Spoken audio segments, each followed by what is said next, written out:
Assalamualaikum warahmatullahi wabarakatuh. Perkenalkan, saya Nur Asyikin Afifah dari Prodi PGMIB Angkatan 2019 Fakultas Ilmu Tarbiyah dan Keguruan UIN Sunan Kalijaga Yogyakarta. Pada kesempatan kali ini, saya perwakilan dari kelompok 1 mata kuliah Inovasi Bisnis Pendidikan yang diampu oleh Bapak Andi Prastowo, SPDI MPDI, akan menjelaskan salah satu rangkaian dari subbab dalam makalah kelompok kami yang berjudul Citizen 4.0 untuk konteks bisnis pendidikan.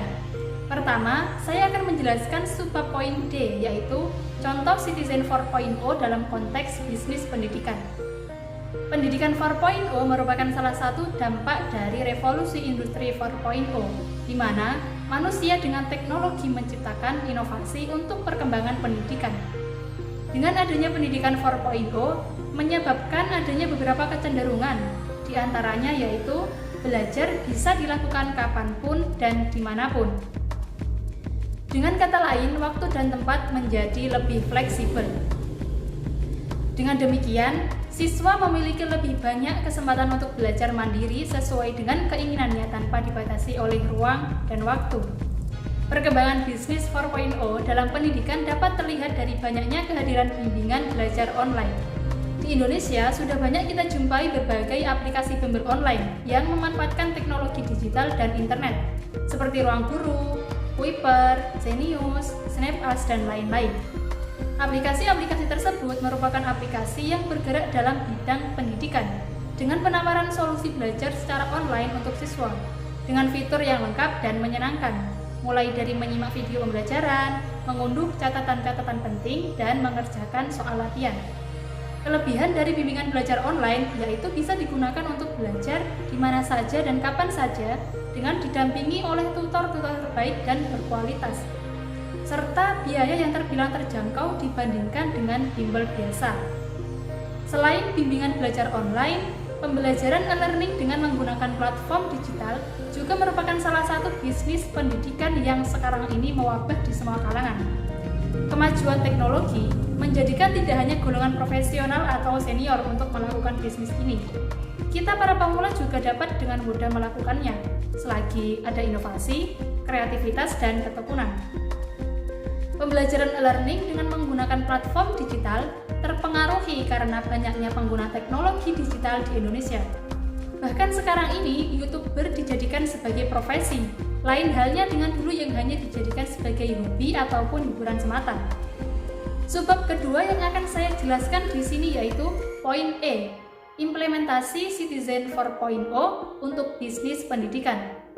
Dari konsep dasar Citizen 4.0 yang telah dijelaskan pada subbab sebelumnya, dunia bisnis pendidikan akan terus mengalami perkembangan, di mana bisnis pendidikan merupakan salah satu sektor yang menjanjikan karena pendidikan merupakan kebutuhan modern yang akan terus dibutuhkan jasanya.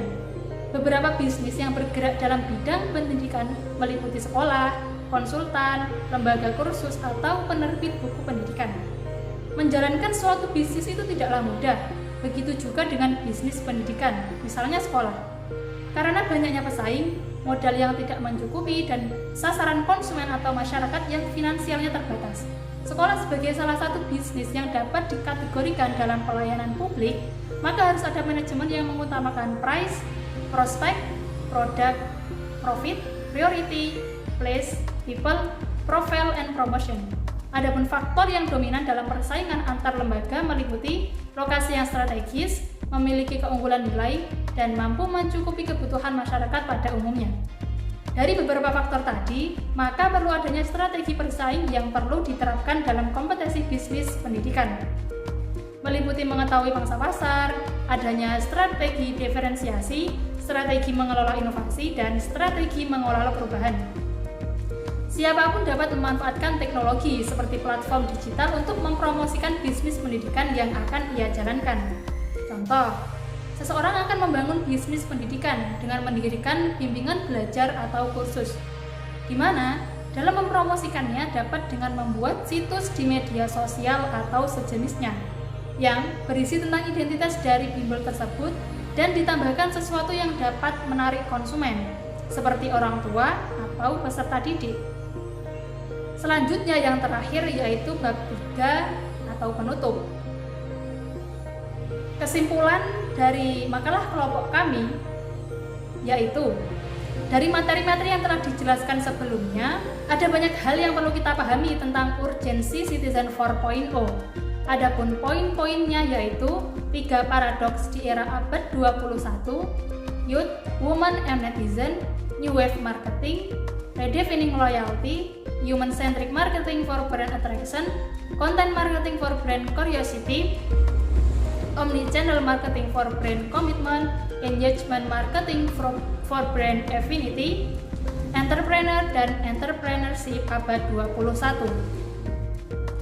Selain urgensi Citizen 4.0, kita juga harus memahami karakteristik generasi Z yang lahir sekitar tahun 1995 sampai 2012, di mana kehidupan mereka sudah berdampingan dengan kecanggihan teknologi sejak lahir. Adapun karakteristik mengenai Gen Z yang terbagi menjadi 7 sifat utama Gen Z yaitu digital, hyper-customisasi, realistis, FOMO, ekonomis, DIY, dan terpacu. Tentunya kita juga harus memahami tahapan perkembangan hidup manusia untuk memahami konsep dasar Citizen 4.0, sehingga kita bisa merefleksikan diri dalam berinovasi atau menjadi entrepreneur dalam konteks bisnis pendidikan. Mungkin cukup sekian presentasi dari saya.